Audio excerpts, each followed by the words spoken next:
Mahabharat really happened, or is it just a story? The ancient books that you find in this country have been categorized as three different categories: the Vedas, the Puranas and Itihas. Vedas are about abstract ideas. Puranas are stories of beings who are not human, about otherworldly people. Shiva's story is called Shiva Purana, not Shiva Itihas. This is very significant. We clearly say Shiva Purana, but we do not say Krishna Purana. No, Krishna Avatara, that means it happened. I've already gone through this, but anyway. So when we tell a story, in the West, if you talk about history, you're talking about somebody, let's say 2000 years ago. The nature of the Western intellect is to analyze this, try to get the facts of his life as much as possible and present it as facts and analysis. 5,000 years ago, whether somebody lived or did not live does not make any difference in your life, isn't it? Whether Jesus existed or not does not make any difference in your life.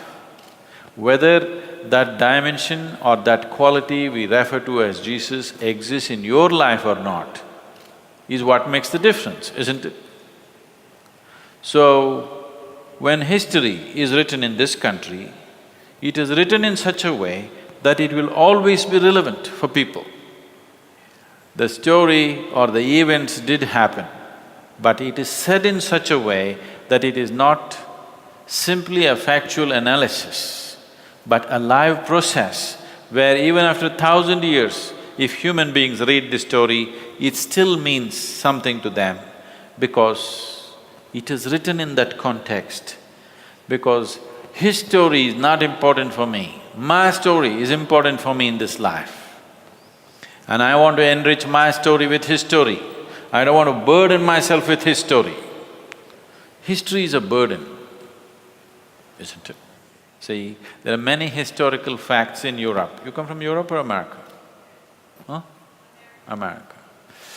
So, there are many historical facts in America and in Europe which you do everything possible to hide in your history books. Yes or no? It comes out in small pieces in Hollywood movies, but the history books in America and in Europe do everything possible to hide because this is the ugliness of humanity. It is best it is hidden in many ways, but at the same time people who suffered want to keep it up because it is said as simply facts and analysis. If the same thing was said in the fashion in which Mahabharat is said, everybody should know that story so that we don't repeat those mistakes once again. So instead of carrying history as a burden on your head, you carry history as a solution in your life. That is Mahabharata.